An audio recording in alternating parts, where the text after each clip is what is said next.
We are with Kasper, good friend of ours. We already talked back this spring for your project of St.Digue Yeah. and um, all your other project, Hævner, Post-Punk. You do so many things.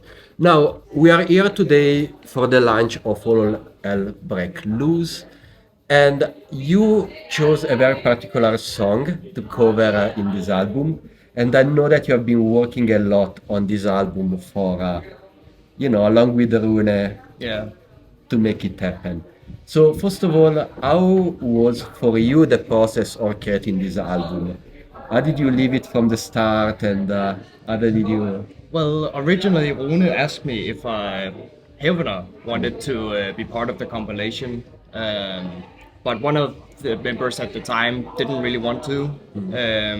So then I proposed that, hey, how about I make a cover with my project St.Digue instead?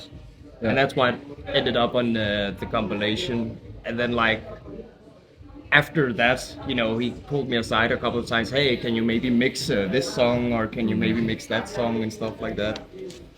Yeah, and just to introduce the project St.Digue, it's a synth darkwave project. You start Yeah. alone in your living room with Yeah, a yeah. mixer and the Moog, and Exactly, yeah. so tell us a bit about how did it started and how did it kind of develop by itself up to coming here and covering Eight Breeder, one of the most famous songs of Misfits. Yeah, I mean, it started as a side project from back when I played in a black metal band called Sunken. Just little side project during Corona times as well. So didn't really think much about it in that regard. That it was gonna go somewhere. It was just a fun thing I had for myself, and then Yeah. just over time it just kind of expanded to become my main project in a way. Where Yeah.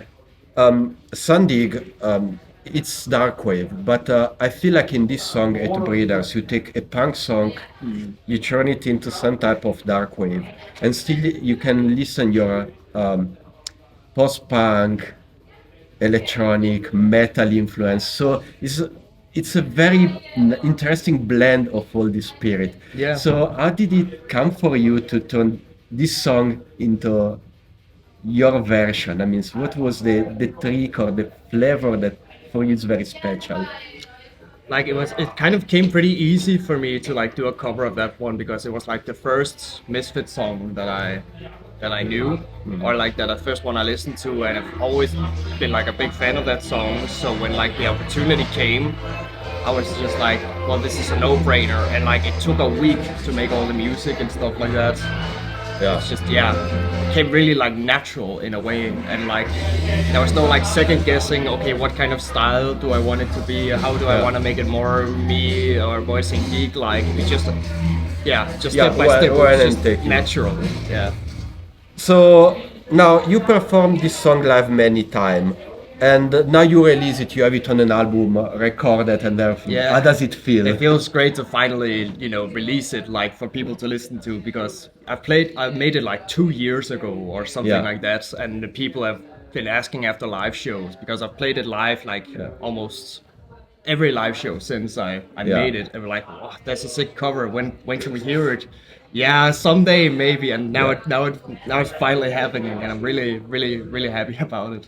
So you're very attached personally to this song, even beside of this project, and it's a song about violence. Now, Yeah. I never perceive you like a violent person. Actually, I feel like in your post-punk or in the darkwave, you really get a very introspective mood. Definitely not an aggressive punk, violent thing. So how does it means this song to you in terms of lyrics or mood? And I feel like it's about violence and hatred, but it's in a way also kind of how to restrain the hatred and violence in a way, because it's hate breeders is kind of a foreign thing that invades your brain in a way, and Right. you have to kind of, kind of control it in a way, and not let it take over you and turn you into a hateful monster in a way, yeah, and that's resonated a lot with the last verse of the song, which is probably my favorite, when he really gives this dichotomy, hate is something in your DNA, but it's like a mistress you should not want because destroy the things around you. So you have this disruptive power There's a that you want to temptation. despise, but you want also to embrace because it's yours. Yeah, it's like a big back and forth with the temptation of it in a way. That really speaks to me in a way. Yeah. I cannot really feel it. I mean, your song is so incredible just because it really feels like personal and felt. And you really blended the styles to really to make it shine for this type of both angry but also delicate and playful almost type of sound. I'm very amazed by this song, and Thank you so much. people go to listen that, go to his concert. Live is awesome, recorded is great. Nothing else to say. Thank you, Kasper, for Thank joining you, man. us. It's always a pleasure to talk to you, man. Pleasure is mine.